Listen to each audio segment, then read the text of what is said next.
Hi everyone, welcome to Nonprofit Ad Day. I'm so excited to go over how to maximize spend and growth with the Google Ad Grant. And thank you, Candace, for the introduction. So first, let's just get into a little bit of a background on Community Boost.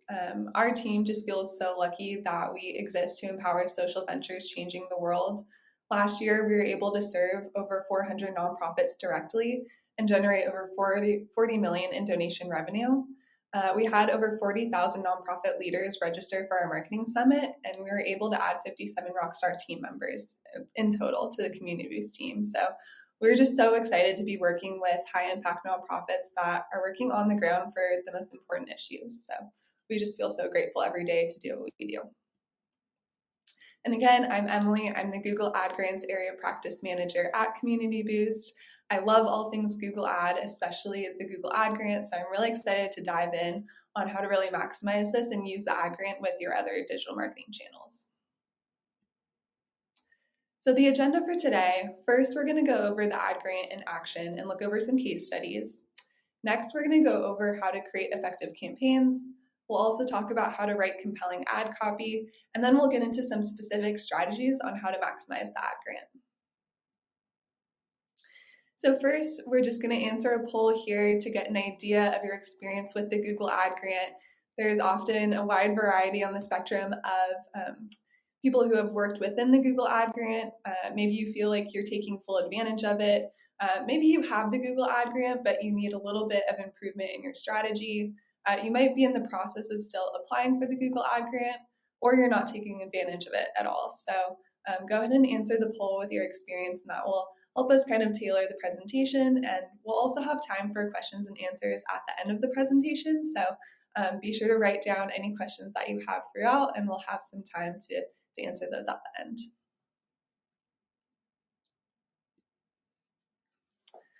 Awesome. So first we are going to get into the Ad Grant in action. We are going to go over some case studies of nonprofits that use the Google Ad Grant. And it is really important to remember that most of these nonprofits didn't solely use the Ad Grant. They didn't put all their eggs in one basket. They also had other digital marketing channels that they were investing in. So it's really important to note that the Ad Grant is a very powerful tool, but it's often best used in conjunction with other channels. So the first organization that we're going to go over is Habitat for Humanity Greensboro. So their mission is to build affordable, high quality, energy efficient, and sustainable houses that families are proud to call home. And their goal within the Ad Grant was to increase site traffic, volunteer engagement, and purchases and donations to their Restore, which is essentially a thrift store for home goods and appliances. So the solution within the Ad Grant was to create broad campaigns for home ownership, volunteering, and the Restore. And so with these campaigns, we were targeting anyone who searched for terms that closely matched our keywords. But in addition to these types of campaigns, we also had more specific campaigns that were targeting their typical audience. So for example, with the Restore, some of the audiences that we targeted were people who were interested in home improvement, people who were interested in home furnishings, and home decor enthusiasts. So this is kind of an intuitive type of campaign where you can understand the audience that would be best served with these ads for the Restore, which again deals with donating and purchasing home appliances and goods. So you can see the results down below. We'll talk about the importance of measuring what matters. Every Ad Grant account, you'll be able to see impressions, clicks, average cost per click, and the total cost.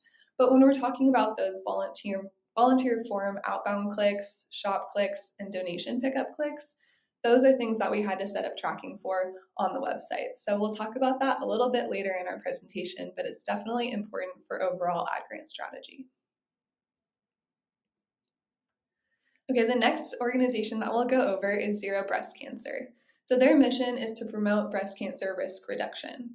And their goal was to increase site traffic, brand awareness, and resource utilization. So the solution here was to build campaigns around resources, primarily blog posts, guides, and downloadable infographics, fact sheets, and activity books. So there's definitely a variety of ways that people could engage with the site. And this is really important. Ever since the introduction of iOS 14, tracking has been a little bit tricky in the digital marketing world. We can't rely as much on third-party data, which are cookies. When people visit your site, it's a little bit harder to track if they opt out of being tracked on site. We can't always tell if that person comes back and maybe makes a donation later.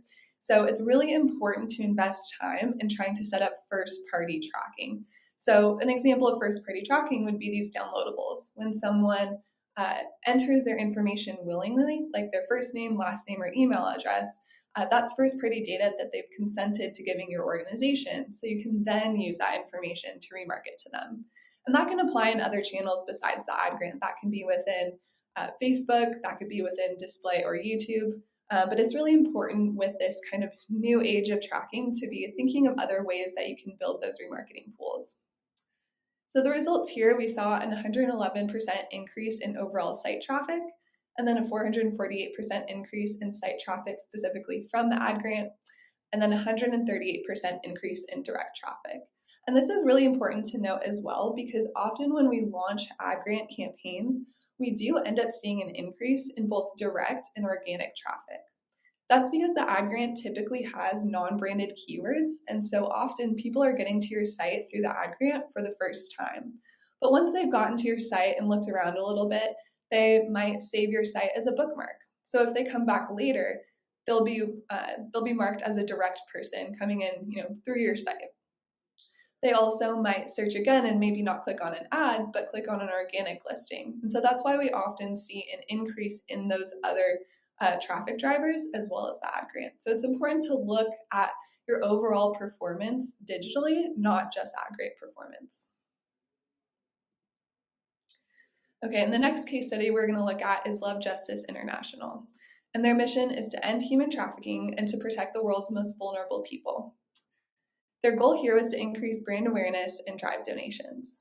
So the solution here was to protect branded search terms by creating a branded campaign and also running paid Google ads along with the ad grant. So I mentioned before, it's important to not put your eggs all in one basket, but really invest in other marketing channels as long as you have the budget and the means to do so. And so something I like to talk about a lot is kind of the idea of the Google Suite. So when I'm talking about the Google Suite, I mean organic traffic, which is often referred to SEO when we're trying to optimize organic traffic. And then we have the ad grant, which again is $10,000 a month of free spend on the Google platform. And then we also have normal paid search accounts. And within a paid account, you can also run display ads and video ads, which are run through YouTube. But it's really important, if it makes sense for your overall strategy and organization, to kind of combine all of these different channels. They work together really well. With organic traffic, that can work well for really informational types of keywords, or maybe keywords that wouldn't be triggering an auction every time. So it's important to invest in organic because even though it can take a long time to get to the first page organically, once you're there, it's going to be more consistent. Where the ad grant comes in is that you can start running ads and immediately show up on the first page. You don't have to wait months to get on the first page. So that's where it's a lot more beneficial compared to SEO, but it's going to be a little bit fewer and far between as to when you show up on the Google search engine results page. So you might show up around 15% of the time, again, compared to organic, where you might show up 100% of the time once you've ranked on the first page. And then with paid ads, that's a really important strategy if you're in a sector within the nonprofit world that has competitive and expensive keywords. So keywords that are maybe above $10. If you have other advertisers that are paying real money for those, they'll serve first, and then the ad grant ads will be in a secondary auction after the paid ads have had a chance to show on the search engine results page. So all of that to say, it's really important to kind of build out your strategy in those three areas so that you're covering all your bases, from really non-competitive keywords to very expensive competitive keywords.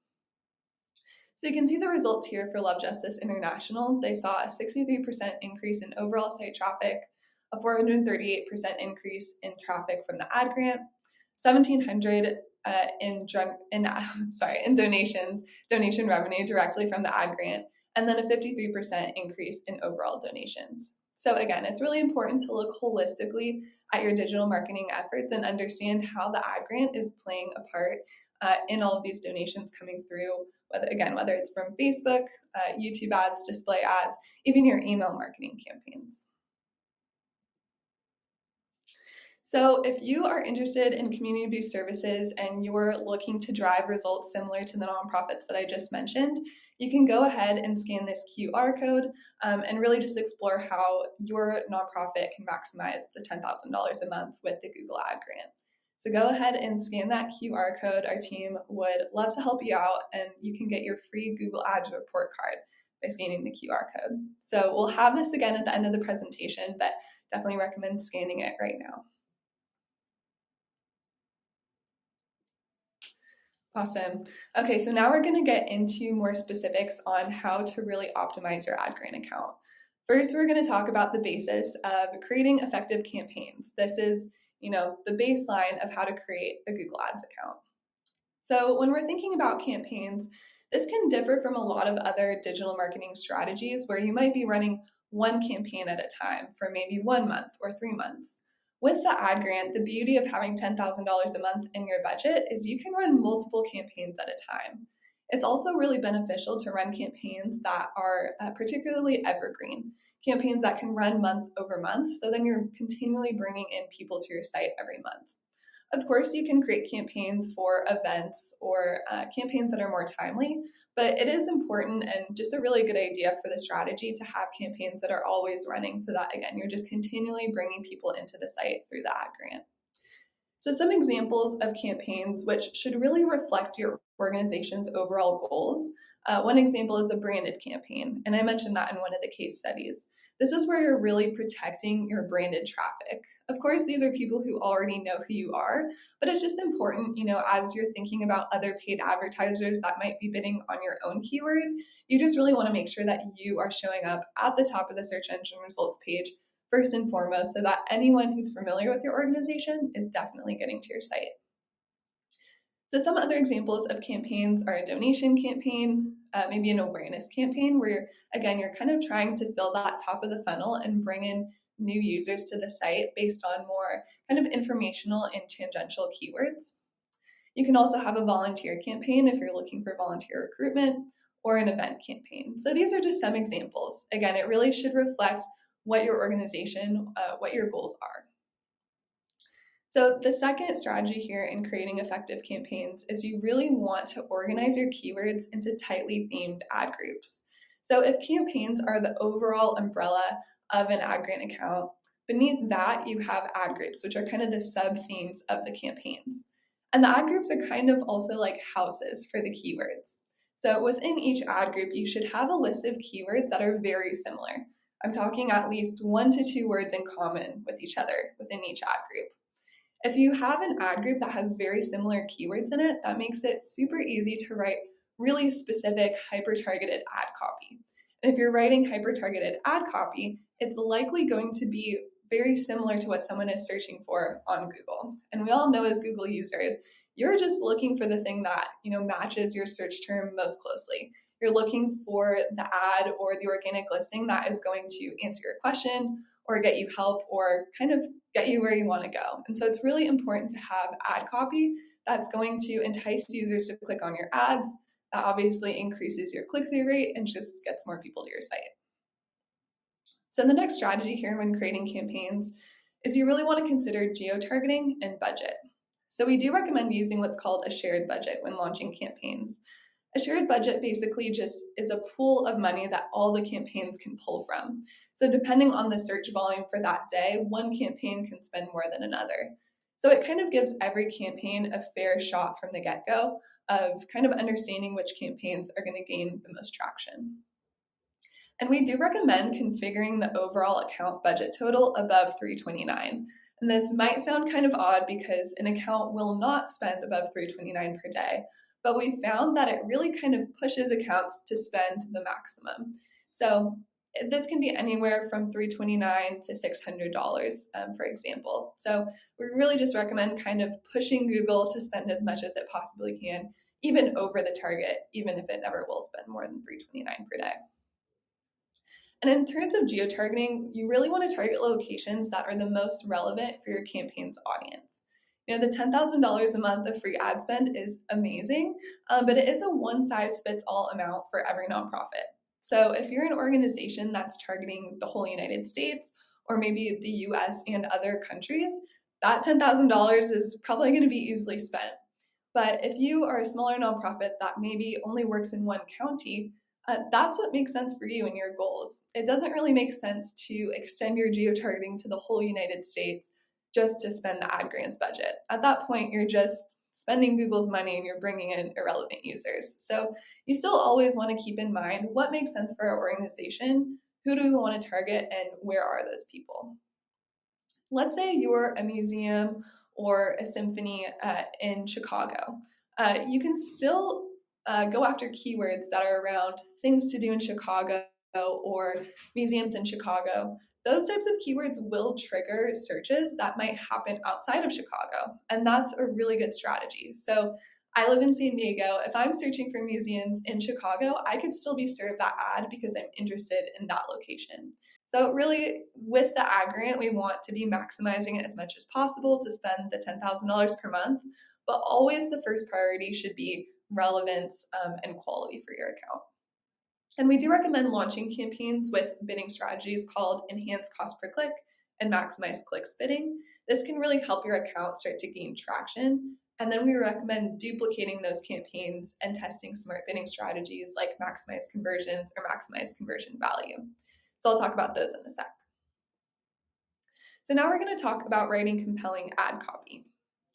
So this is also really important. Google Ads is a keyword-driven platform, of course, but creating effective ads is going to be so important for people, clicking on your ad, getting more people to your site. So it's important to know that expanded text ads, which are the traditional ad format, are going away in July, which is coming up really soon. So it's important to start creating what are called responsive search ads, or RSAs. So they function pretty much in the same way on the search engine results page, but they're configured a little bit differently on the back end. So on the right-hand side here, you can see an example of an RSA. You have complete control of ad copy, but you're giving Google an option. You're kind of giving them a bank of headlines and keywords to choose from. So you're letting Google order the headlines and descriptions as they see fit for the user in their search term. So as you can see in these examples, it's important to include your brand name. It can never hurt to have your brand name on the search engine results page. It's also important to have calls to action. You're kind of priming people before they get to your site, and you're kind of telling them, what action you want them to take in a way. And again, it's really just important to include headlines that are really similar to your keywords for that purpose of hyper-targeted ad copy. And it's important to remember that aside from branded campaigns where people are typing in your organization's name, most of your traffic through the ad grant is probably going to be brand new. So try to write for a user who doesn't already know about your organization, but is just looking to learn more about what they searched into Google. Okay, so now we're going to go into some specific strategies on how to maximize the ad grant. First is creating meaningful conversion goals. So conversion goals are the actions that people are taking on your site. And we can track conversion goals through Google Analytics and Google Tag Manager. And this is going to help with all of your marketing channels. You want to understand what people are doing once they get to your site and how the different channels are contributing to your overall goals. It's great to get people to your site, but what are they doing after that? What's most important to you? That could be newsletter signups, it could be a volunteer form submission, or donations. You really just want to be tracking all of those things to understand the demographics and the audiences that are really more likely to convert. And it's also important to note that conversion goals fuel smart bidding, which we'll talk about in a second. But this kind of automatically makes your account perform more effectively. So you don't have to continually add more and more keywords. As long as you have smart bidding in place with conversion actions imported into your account, this can automatically boost the performance of your account. And I know a lot of you don't have a ton of time to be optimizing accounts. This is just a really quick and easy way to boost your performance. Okay, so I've talked about bidding strategies a bit. So now I'll get into smart bidding. So bidding strategies are really just campaign settings that tell Google what your goal is and how they should optimize your bids. So within the ad grant, we do have a $2 manual bid limit. So that's when you're deciding the keyword bids that you're willing to pay for each keyword. You can only go up to $2 using manual bidding. But with smart bidding, Google can automatically lift that $2 bid limit and go above $2 if the auction is competitive and if Google thinks a user is likely to convert on your site. And our recommended strategies here are maximize conversions and maximize conversion value. So they kind of function exactly how they sound. Maximize conversions automatically sets bids to help you get the most conversions, and maximize conversion value helps you optimize for revenue, whether that be through shop purchases or donations. And so this is where you would find the bidding strategies within each campaign. You would go to settings, and then under bidding, that's where you can change to different smart bidding strategies. And it is still important to do continual keyword research. At Community Boost, when we have new partners, we like to do a lot of heavy lifting at the beginning of doing extensive keyword research, creating multiple campaigns with dozens, potentially hundreds of keywords. But it is important to continue that on an ongoing basis because new searches are happening every single day. And so there's always new opportunities to find new keywords that will relate to your audience and what they're searching for. So we do recommend using long tail keywords, which are more kind of sentence form keywords. You can also try more informational or sometimes tangent keywords, as well as those high conversion intent keywords like nonprofits to donate to. We know those are really valuable, but within the ad grant, we have so much budget to use, and it's kind of a sandbox for testing keywords that might be related to people who are at the beginning of their journey of just wanting to learn more about your cause or your mission and don't necessarily know that an organization like yours exists yet. So you can capture those people at the beginning of their journey, get them to your site, and kind of enroll them in what you do and your mission. So the optimal ad grant keywords typically cost between $1 and $8 per click. So this is kind of the sweet spot between organic results that might not trigger an auction and also more expensive keywords that paid advertisers are going after. So you can do keyword research using Google's free tool Keyword Planner. You can also use the search term reports within the Google Ads platform to find new keywords. And we do recommend within the ad grant using broad match keywords because this just allows you to show up for searches that are variations and synonyms of your keywords. And lastly, it's really important to keep quality score top of mind. So when we're thinking about where ads appear on the search engine results page, that's ad rank. And ad rank is comprised of quality score, which is really just Google's rating for each keyword to determine how relevant it is to your ad copy and how relevant the keyword is to your landing page. So that mixed with your bid, which is again the amount you're willing to pay for a keyword, that determines where you're showing up on the search engine results page. So if you're using smart bidding strategies that can lift the $2 bid limit and you're having keywords in your account that have a high quality score, you're more likely to show up on the search engine results page more often and in a higher position. Okay, thank you everyone again for bearing with me with technology issues and letting me speed through a little bit of the presentation at the end there. But we really want to offer more specific ad grant resources for you. The ad grant team has a lot of resources on their site as well. They have a certified professionals directory, which is just a list of vetted organizations that shameless plug, Community Boost is a part of. And we also, again, you can scan this QR code if you're interested in learning more about Community Boost services within the ad grant and other marketing channels. You can scan this for your free Google Ads report card and just learn how you can maximize the $10,000 a month of the Google Ad grant. So thank you again, everyone, for joining. I hope you learned a lot and were able to get some good amount of questions answered. So thank you so much for your time.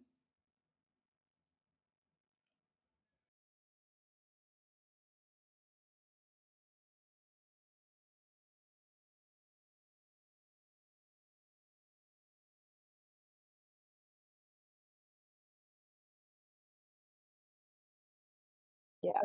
Okay, great. Well, thank you so much, Emily, for diving into all of those details. And yeah, we're so excited just to learn from you. You do this with nonprofits every day, so it's just incredible to be able to hear from you and how nonprofits really can maximize their use of the grant. There's a ton of questions in the chat, in the Q&A pane. So, but I would just love to hear from all of you if you're interested in exploring how you can use Community Boost services to really expand your use of the Google Ad Grant. Let us know. You can say yes, follow up with me, maybe later, and no, but you'd like more resources. So please go ahead. You can answer the poll, and we'll follow up with you to really customize how you can, really start implementing and maximizing the grant. So, Christina asked, I work for a nonprofit that provides treatment for addiction. Our keywords keep getting flagged due to content.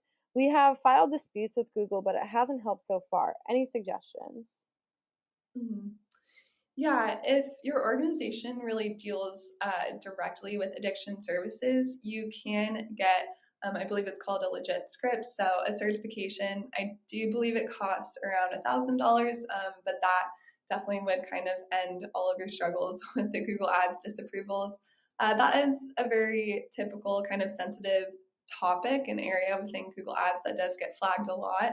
So I would say, again, if you kind of just want to nip it in the bud, you can get that certificate through Legit Scripts. But other than that, do you recommend just trying to maybe send traffic to a landing page that doesn't talk specifically about addiction services, if that's maybe something that's a little bit more part of your organization, but not directly what you're trying to advertise for? Because Google will kind of scan landing pages to see if there's any of that language. But other than that, I would recommend just continuing to kind of reappeal those if you don't work directly with addiction services. That is just kind of a sector within the nonprofit world that part of your optimizations in your account might be kind of reactivating those ads on a monthly basis. But again, that certificate, if you are dealing directly with addiction services, can kind of nip that in the bud. Wow. That's super helpful. Very practical. Thanks, Christina, for the question. It sounds like other people have similar questions as well. So this has been, super helpful to really dive into. Um, so another question Stephanie asked, is it okay practice to bid on competitors' keywords? So what do you think? How does that work in the nonprofit space? Yeah, yeah. It is allowed technically in ad grant accounts. Um, the ad grant team doesn't love it. It's a little bit against kind of the nonprofit spirit. And within the ad grant, you probably won't get too much traction based on competitor keywords. Just again, talking about that quality score, since another organization obviously won't be in your ad copy or on your landing page. So you might not get the traction that you're looking for in the ad grant. I will say in paid accounts, that is a more typical strategy because you can show up a little bit more often for competitor keywords. So you can definitely test it out in an ad grant account. But I'd say if that's really kind of a core strategy that you're looking to use, I would specifically open up a paid account for that. Okay, yeah, and that kind of leads like right in to Michelle's question, which is, what are the restrictions on a Google Ad account that differ from a regular Google Ads account, Mm-hmm. a grant Yeah, so account versus a yeah. okay. Yeah, so there are some compliance rules, and this is just because Google's giving $10,000 a month to every 501(c)(3), so there kind of have to be some rules and restrictions so that they just know that accounts are typically high quality. So if you search for Google Ad Grant Compliance Guide, it should pop up. Again, the Ad Grants team does a really good job of having resources on their site for grantees. So they're just a few rules. Really, they're more about kind of how your account is structured. So, for example, each campaign has to have at least one ad group. This kind of just pushes you to create a more robust account. Your keywords also have to have a quality score of at least 3. So, again, we're just trying to kind of push accounts to be higher quality.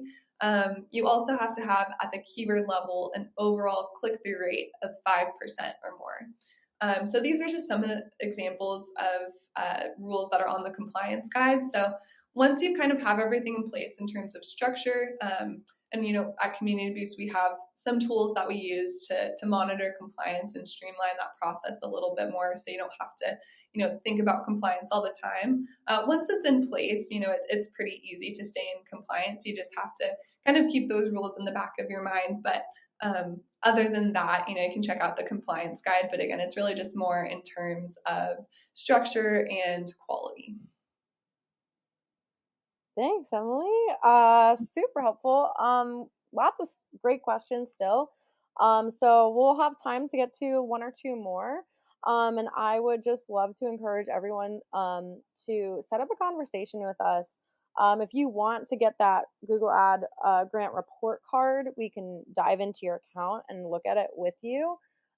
Or you can just do the game planning session, which will is more of like an introductory opportunity for you to get started with the Google Ad grant. So you can book those two conversations as well. So Marie asked, we are a small local nonprofit.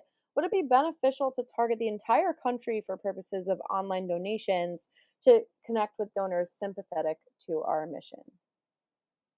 Hmm. Yeah, that's a good question. Yeah, if what you are, if your mission kind of involves, yeah, people that would be interested across the country, I think that definitely makes sense. If the donations are more specific for like building a community garden, I don't think someone in a different state would necessarily be interested. But if you're based locally, but you have a reach that might be, farther than that, or your cause might be a little bit more widespread. An example that pops into my mind is human trafficking. That is a cause that's really relevant to a lot of people, regardless of their geographical location. I think that could definitely make sense. So that's a really good question. And that was a big piece of the presentation. Yeah, I think you can use your judgment there to determine, would someone in a different state be interested or sympathetic to our cause and what we're asking for in donations? I think that could definitely make sense. Nicole asked, I think this is a really good question. It's pretty specific. Do you still need to turn off keywords that have a low click through rate and have a low quality score under two to not have your account paused? Mm-hmm. Yeah, so every keyword has to have a quality score of 3 or above. So, yes, all keywords with a quality score of 1 or 2 need to be paused. In terms of click through rate, it is really important to differentiate. There can be keywords in the account that have a click through rate below 5%, but the overall keyword average has to be 5% or above. So as long as that total number is at least 5%, you're fine. So you don't have to pause again every single keyword that might have a click through rate below 5. But yeah, that is important to keep in place because if you don't keep those in place, your account can get suspended, which, it doesn't mean you're barred from the ad grant program. You can just make any changes, make any fixes, appeal to the ad grant team and have it reinstated. So it's not the end of the world. You can get your account back, but you just might miss out on serving ads for a few days. So it is important to just, you want to keep your account in compliance. So it's just continually running every single day. Gotcha. Thanks.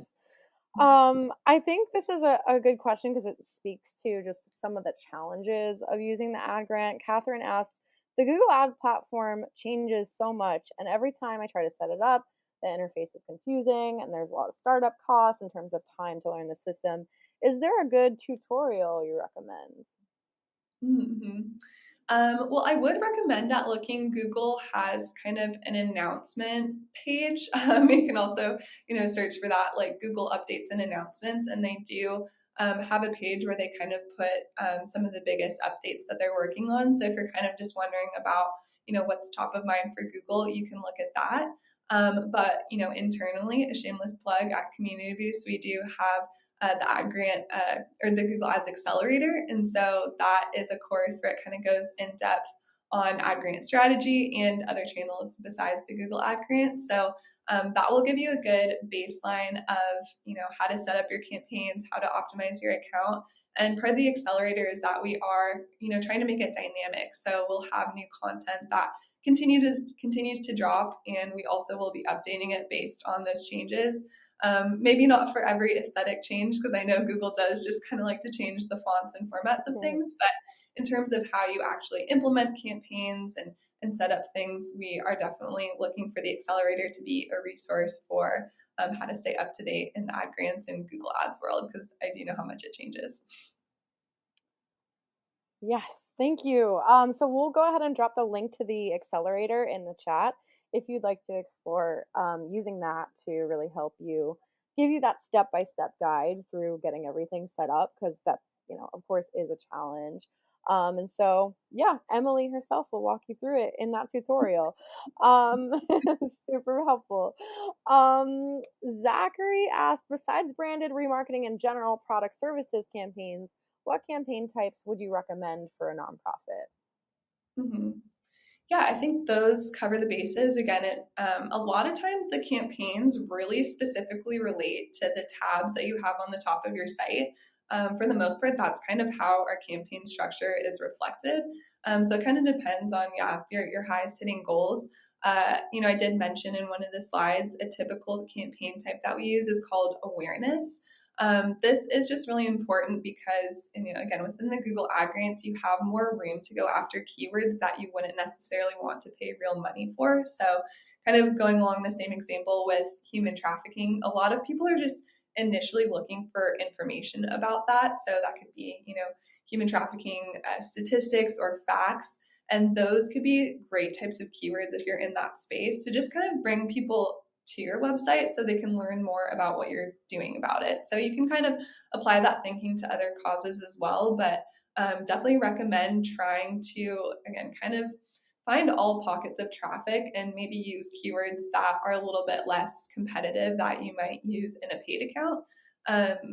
If you are an in-person organization like a museum or a theater, a typical campaign type that we like to use is we call it a things to do campaign. And this can be beneficial for just attracting people who are looking for things to do in their area. And they might not even know specifically that they want to go to a museum, or they weren't even aware that there was an entire symphony in their city that they could, go to an amazing show for. So it's kind of applying that same mindset of how would people get to the site if they're just searching something into Google and maybe are wanting to learn more. Amazing. Thank you. I see another question, just like we applied and were rejected. Will the report card session give us a better understanding why? And I think I know the answer. If you don't. Yeah, I think it would definitely give a better understanding.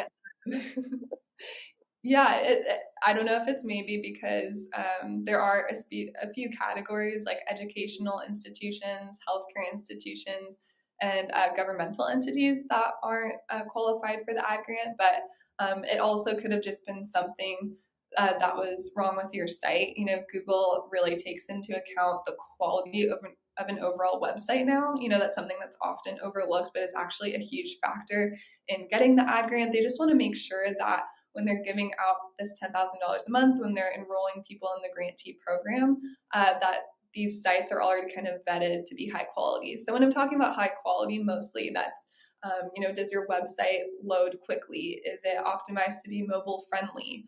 Are there any broken links on your site? Is there any malicious software on your site? Some of that will require a developer to go in and just kind of do a background check on. So there are some instances where if you just make a few of those changes, you could actually get into the grantee program if you were rejected before. So we can definitely dive into that.